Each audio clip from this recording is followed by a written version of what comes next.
अस्सलाम वालेकुम स्टूडेंट्स। आज हमने एसिड बेस के बारे में एक नया कॉन्सेप्ट स्टडी करना है जिसको हम कहते हैं soft and hard acid base concept. Shape concept भी कहा जाता है इसको। एसिड बेस के बारे में ये बहुत ही इंपॉर्टेंट कॉन्सेप्ट है। पियर्सन साइंटिस्ट हैं, उन्होंने हमें यहाँ पर जो है सॉफ्ट एसिड और हार्ड एसिड, बेसिकली एसिड और बेस को एक न्यू कैटेगरीज में डिवाइड किया है, जिसको वो कहता है कि ये सॉफ्ट एसिड है, ये हार्ड एसिड है।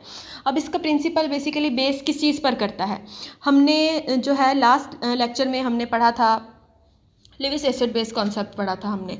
उसमें क्या था कि हमने कॉम्प्लेक्स फॉर्मेशन की बात की थी।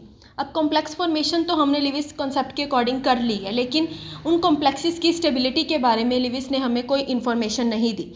एसिड और बेस के मिलने से डिफरेंट हमारे पास कॉम्प्लेक्सेस तो बन रहे हैं, लेकिन उन कॉम्प्लेक्सेस की स्टेबिलिटी क्या होगी, उनकी रिएक्टिविटी क्या होगी, इस बारे में इंफॉर्मेशन प्रोवाइड नहीं की लिविस ने। सो यहाँ पर हमारे पास जो है शैप कॉन्सेप्ट में हमें जो है बेसिकली ये बेस करता है स्टेबिलिटी ऑफ कॉम्प्लेक्सेस के बारे में। वो कॉम्प्लेक्सेस जो कि एसिड के मिलने से बनते हैं और बेस के मिलने से बनते हैं। एसिड और बेस के मिलने से जो कॉम्प्लेक्स बनेंगे उनकी स्टेबिलिटी को पियर्सन ने एक्सप्लेन किया है शैप कॉन्सेप्ट में। ठीक है, अब यहाँ पर पियर्सन ने हमें जो हमें है, ये जो हमें क्राइटेरिया दिया है एसिड और बेस के बारे में, वो नेक्स्ट हम यहाँ पर डिस्कस करेंगे। पहले वो बात करता है बेसिस की, तो वो कहता है कि वो बेसिस को 2 कैटेगरीज में डिवाइड करता है। हार्ड बेस है हमारे पास, ठीक है। इसी तरह से यहाँ पर जो है सॉफ्ट बेस है, उसने बेस को 2 कैटेगरीज में डिवाइड कर दिया है, हार्ड एंड सॉफ्ट। इसी तरह से एसिड की जब हम बात करेंगे तो एसिड भी हार्ड एसिड होगा और सॉफ्ट एसिड होगा अकॉर्डिंग टू द पियर्सन। ठीक है ना। सो इसने यहाँ पर एसिड को भी 2 कैटेगरीज में डिवाइड कर दिया है और बेस को भी 2 कैटेगरीज में डिवाइड कर दिया। अब नेक्स्ट उसकी इस तरह से हार्ड एसिड और हार्ड बेस की रिएक्टिविटी के बारे में पियर्सन ने क्या कहा है, हम नेक्स्ट वो देखते हैं कि ये किस तरह से जो है आपस में रिएक्शन करेंगी। अब according to the Pearson principle कि जो hard acid prefer to combine with hard base. Hard acid सिर्फ हार्ड बेस के साथ कंबाइन होगी, तो ही वो ज़्यादा स्टेबल होगी। ठीक है ना। पहले चीज़ ये है कि हमारे पास जो हार्ड एसिड है वो सिर्फ कंबाइन हो सकता है हार्ड बेस के साथ, इसी सूरत में वो स्टेबल होगा। इसी तरह से जो हार्ड बेस है वो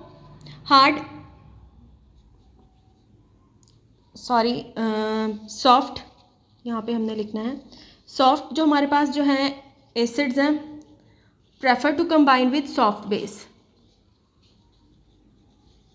ठीक है, हार्ड एसिड कंबाइन होगी हार्ड बेस के साथ, तभी ही वो कॉम्प्लेक्स हमारे पास जो है स्टेबल बनेगा। इसी तरह से जो सॉफ्ट एसिड है वो कंबाइन होगी सॉफ्ट बेस के साथ, उसी सूरत में हमारे पास जो है कॉम्प्लेक्स बनेगा, वो स्टेबल होगा। ठीक है ना। So soft acid soft base and hard acid hard base के साथ। सो ये हमारे पास जो है स्टेटमेंट है, जो है पियर्सन प्रिंसिपल के जो शैप कॉन्सेप्ट है उसकी ये हमारे पास यहाँ पर स्टेटमेंट है कि जो hard acid prefer to combine with hard base and soft acid prefer to combine with soft base to gain stability.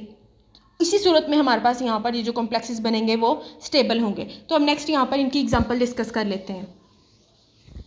First यहाँ पर जो है एग्जांपल हम लेंगे, स्टेबिलिटी को हमने चेक करना है, इसको आप एप्लीकेशन भी कह सकते हैं शैप कॉन्सेप्ट की। हमने यहाँ पर जो है स्टेबिलिटी ऑफ कॉम्प्लेक्स को देखनी है, stability of complexes according to shape concept.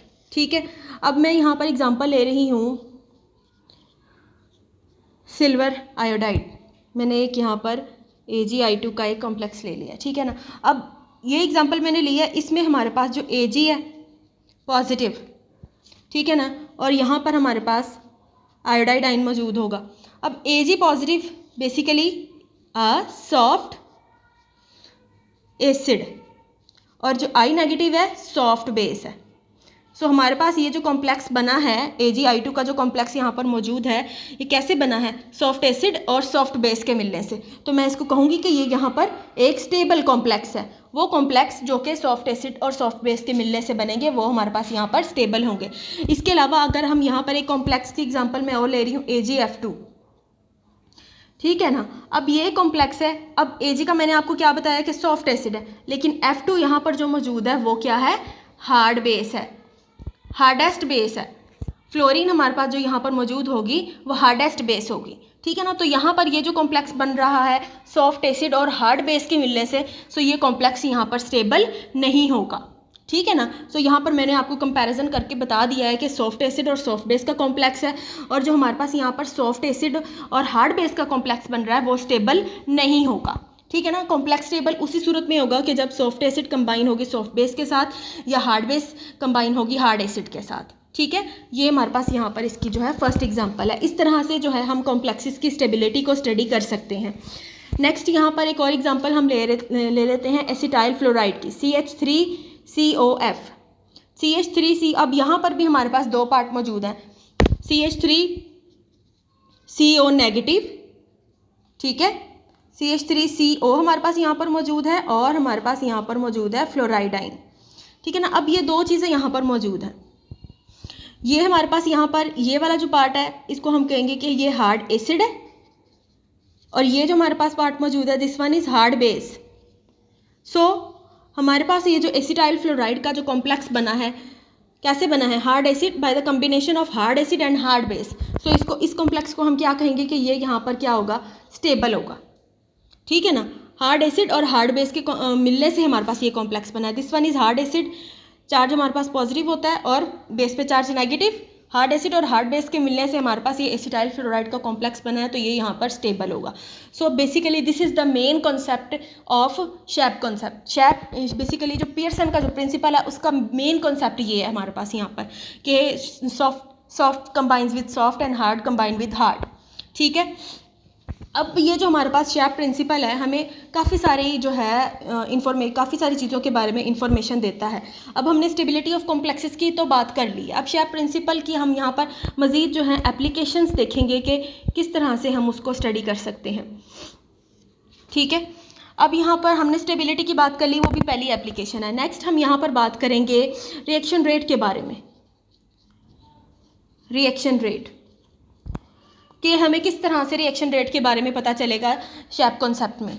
अब हमने अगेन यहाँ पर बात वही करनी है कि जो एसिड है, सॉफ्ट एसिड है, कंबाइन करेंगे सॉफ्ट बेस के साथ। तो यहाँ पर मैं एक रिएक्शन लिख रही हूँ, H पॉजिटिव है, इसका रिएक्शन होगा यहाँ पर हाइड्रोक्सी मिथाइल मरकरी। इस कंपाउंड का नाम है हाइड्रोक्सी मिथाइल मरकरी। ठीक है ना। यहाँ पर मैं ये रिएक्शन लिख रही हूँ। अब यहाँ पर H और ये वाला हाइड्रोक्सल कंबाइन होगा, H2O वाटर बन गया, प्लस CH3Hg। ठीक है। अब आप देखें H पॉजिटिव आइन, यहाँ पर एग्जांपल है हार्ड एसिड की, hard acid, H positive is hard acid and hydroxyl is hard base, hard base. So hard acid combines with hard base, तो यहाँ पर फॉर्मेशन हो गई वाटर की। ठीक है ना। और ये हमारे पास यहाँ पर रिमेनिंग रह गया। सो एक कंपाउंड हमारे पास बन गया bye the combination of hard acid and hard base, and this one is stable compound water. ठीक है ना। सो हमने यहाँ पे रिएक्शन रेट के बारे में कैसे पता चलेगा, तो वो कंपाउंड वो रिएक्शन जिसके अंदर हार्ड एसिड प्रेफर कर रहा हो combination with the hard base, वो रिएक्शन मूव करेगा फॉरवर्ड साइड पे। ठीक है ना। फॉरवर्ड साइड पे मूव करेगा, राइट हैंड साइड पर मूव करेगा। ठीक है ना। सो यहाँ पर हमारे पास जो है वाटर की फॉर्मेशन हो रही है जो कि स्टेबल है। इसी तरह से मैं यहाँ पर कंपैरिजन करवाती हूँ इसी का एक दूसरी एग्जांपल के साथ। ठीक है। नेक्स्ट अब मैं एक और रिएक्शन लिख रही हूँ, H पॉजिटिव है, प्लस यहाँ पर हमारे पास कंपाउंड है मिथाइल मर्करी थायोल। ठीक है। अब यहाँ पर ये हमारे पास अगेन हार्ड एसिड है, हार्ड एसिड, लेकिन यहाँ पर ये जो हमारे पास है सॉफ्ट बेस, और इसका रिएक्शन बेसिकली इस तरह से प्रोसीड करता है, H2S प्लस यहाँ पर बनेगा CH3Hg पॉजिटिव। ठीक है। अब यहाँ पर H2S बन रहा है, लेकिन ये हमारे पास यहाँ पर स्टेबल नहीं है। क्यों स्टेबल नहीं है, क्योंकि ये बन रहा है हार्ड एसिड के कम्बिनेशन से एंड सॉफ्ट बेस के कम्बिनेशन से। इससे पहले जो हमने एग्जांपल पढ़ी उसमें हमारे पास हार्ड एसिड और हार्ड बेस मिल रहे थे और रिएक्शन मूव कर रहा था राइट हैंड साइड पे, लेकिन यहाँ पर कम्बिनेशन हो रहा है hard acid and soft base का जो कि स्टेबल नहीं है। सो रिएक्शन मूव करेगा लेफ्ट हैंड साइड पे। सो इस तरह से हम यहाँ पर जो है रिएक्शन रेट को ईजिली कैलकुलेट कर सकते हैं अकॉर्डिंग टू शैप कॉन्सेप्ट। ठीक है। नेक्स्ट हम यहाँ पर जो है नेक्स्ट एप्लीकेशन की बात करेंगे, थर्ड एप्लीकेशन की बात करेंगे। थर्ड एप्लीकेशन यहाँ पर है हम बेसिकली बात करेंगे जो है बायोलॉजिकल एप्लीकेशंस के बारे में। बायोलॉजिकल एप्लीकेशंस इम्पॉर्टेंट एप्लीकेशन है ये भी। अब आपको पता है कि हमारे पास बहुत सारे जो हैं जनरल यहाँ पर कॉन्सेप्ट ये है शैप कॉन्सेप्ट में कि जो हमारे पास कम्बिनेशन होता है soft acid plus soft base, ठीक है ना। सॉफ्ट एसिड और सॉफ्ट बेस का जो कम्बिनेशन होता है वो पॉइजनस होता है,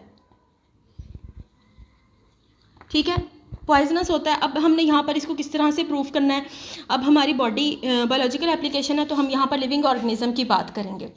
लिविंग ऑर्गेनिज्म की बॉडी में बहुत सारे कंपाउंड्स पाए जाते हैं, एलिमेंट्स पाए जाते हैं जो कि सिंपल एलिमेंटल फॉर्म में मौजूद हैं, बेनिफिशियल हैं, लेकिन अगर वो किसी दूसरे कंपाउंड के साथ किसी ऐसे जो है मेटल के साथ कॉम्प्लेक्स बना लें जो कि बेनिफिशियल नहीं है तो वो हमारी बॉडी के अंदर पॉइजन प्रोड्यूस कर देते हैं, जहर बना देते हैं, ठीक है ना। सो लिविंग ऑर्गेनिज्म की यहाँ पर बायोलॉजिकल एप्लीकेशन में जनरल जो कॉमन एग्जांपल है वो हम यहाँ पर लेंगे कि हमारी बॉडी में जो ब्लड है हीमोग्लोबिन मौजूद होता है, उसमें हमारे पास आयरन मौजूद होती है Fe, ठीक है।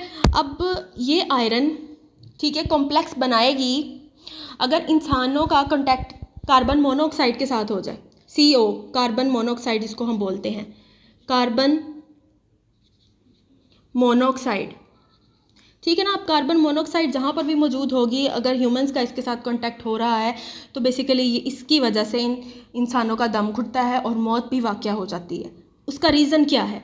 उसका रीज़न ये है कि जब लिविंग ऑर्गेनिज्म का कांटेक्ट कार्बन मोनोऑक्साइड के साथ होता है तो बॉडी के अंदर ब्लड में मौजूद आयरन इस कार्बन मोनोऑक्साइड के साथ मिलके कॉम्प्लेक्स बना लेती है, ठीक है ना। जब ये कॉम्प्लेक्स बन जाता है तो ये कॉम्प्लेक्स पॉइजनस होता है, जहर बना देता है बॉडी के अंदर और इसी वजह से इंसान का दम घुटता है और उसकी मौत वाक़या हो जाती है, ठीक है ना। So basically this is the major reason कि हमारे पास जो सॉफ्ट एसिड और सॉफ्ट बेस का जो कम्बिनेशन है, कॉम्प्लेक्सेस अगर बॉडी के अंदर बन जाते हैं तो वो पॉइजनस होते हैं, जहर प्रोड्यूस करते हैं बॉडी के अंदर और इसी वजह से इंसान की जो है मौत वाक़या हो सकती है, ठीक है। So this is the biological application of soft acid and soft base.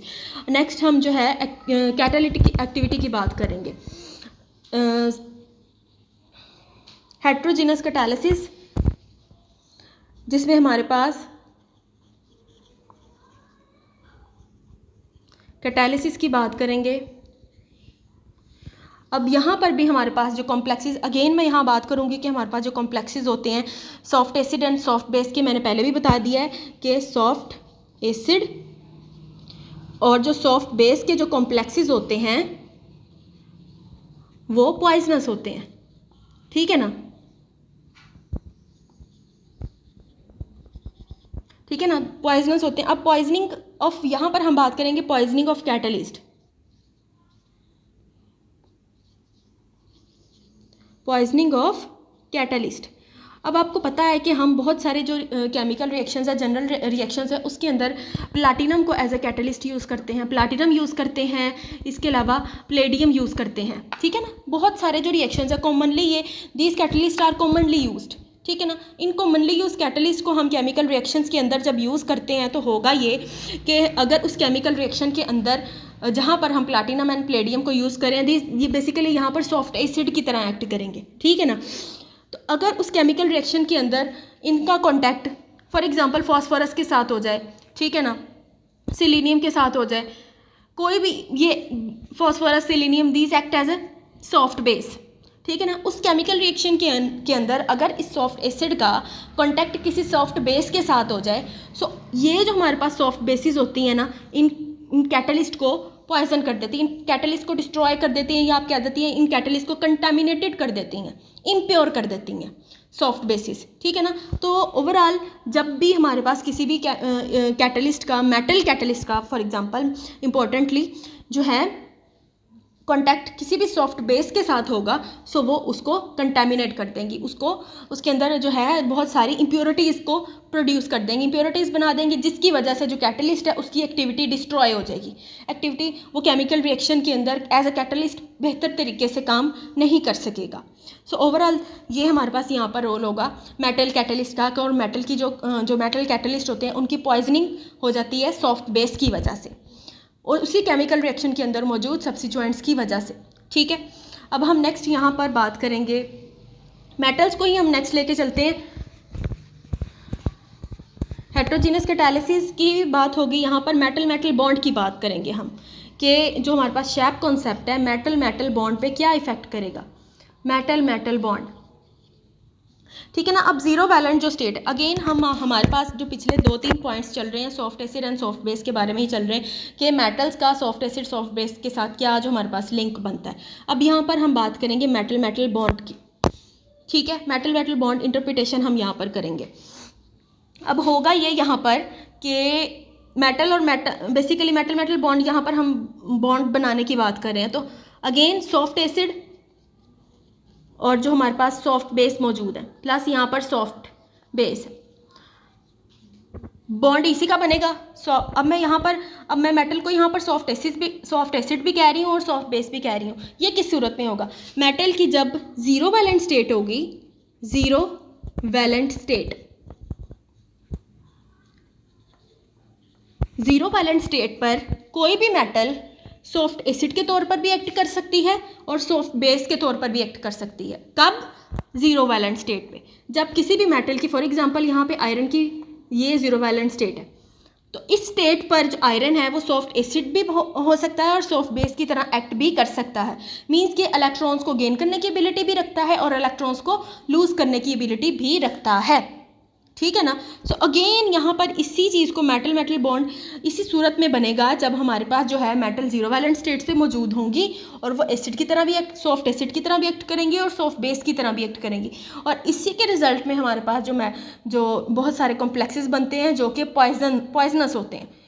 Living organisms के अंदर, लिविंग ऑर्गेनिजम्स के लिए भी पॉइजनस होंगे और बहुत सारे जो कैटलिस्ट हमने पहले बात की है, कैटलिस्ट के लिए भी वो पॉइजनस होंगे, ठीक है ना। और ये होगा सिर्फ, इसके लिए क्राइटेरिया ये है कि हमारे पास मेटल की जीरो वैलेंट स्टेट मौजूद होनी चाहिए। जीरो वैलेंट स्टेट पे जो है मेटल इलेक्ट्रॉन को लूज़ कर भी सकती है और गेन भी कर सकती है, और जिसकी वजह से मेटल मेटल आपस में बॉन्ड्स बनाते हैं और उस बॉन्डिंग के नतीजे में हमारे पास कॉम्प्लेक्सेस बनते हैं सॉफ्ट एसिड और सॉफ्ट बेस के।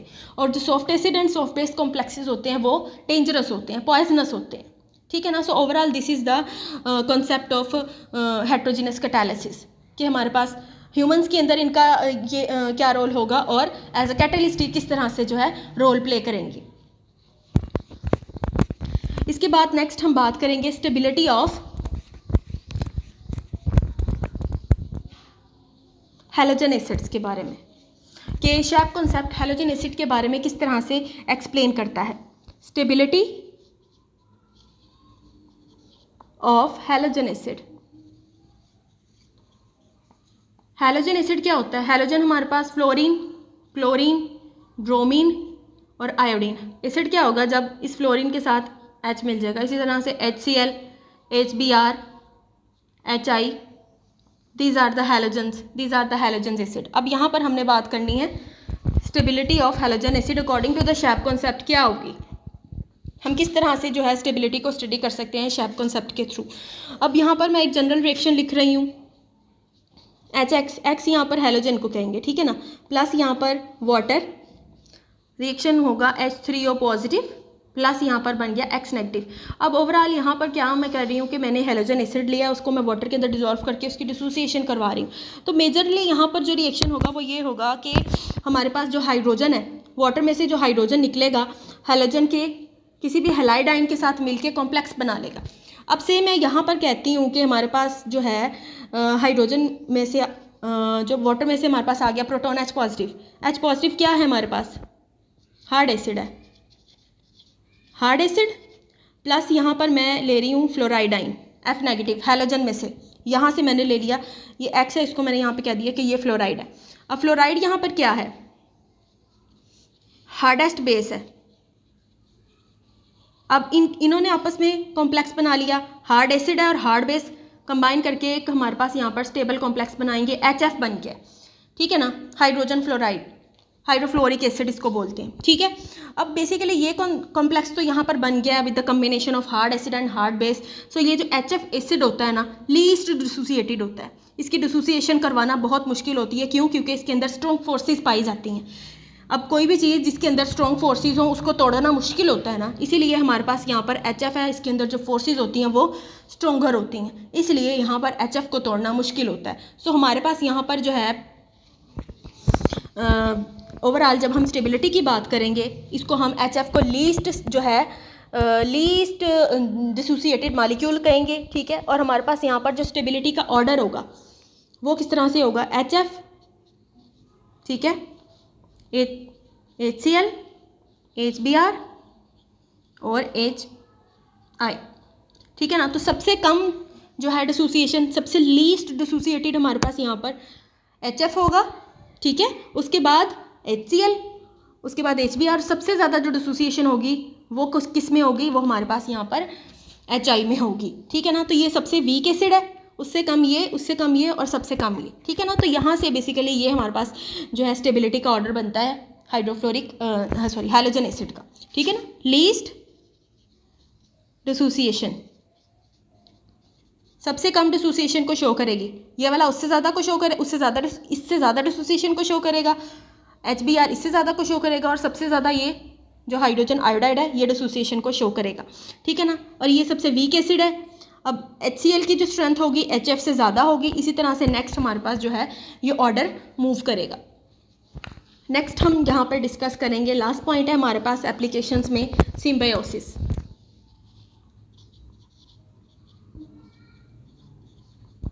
अब सिम्बियोसिस का बेसिकली जो मतलब होता है, इस वर्ड का क्या मतलब है कि हमारे पास यहाँ पर कोई भी बेनिफिशियल जो है कम्बिनेशन हो या बेनिफिशियल रिलेशनशिप हो, ठीक है ना, उसको हम बोलते हैं कि सिम्बियोसिस है। कि एक चीज़ यहाँ पर मौजूद है, दूसरी चीज़ आई, उसने उसको फ़ायदा पहुँचाना है, उसने उसको फ़ायदा पहुँचाना है, दोनों ही एक दूसरे को बेनिफिट पहुँचा रहे हैं, उसको बोलते हैं सिम्बियोसिस, ठीक है ना। बेनिफिशियल रिलेशनशिप होता है ये।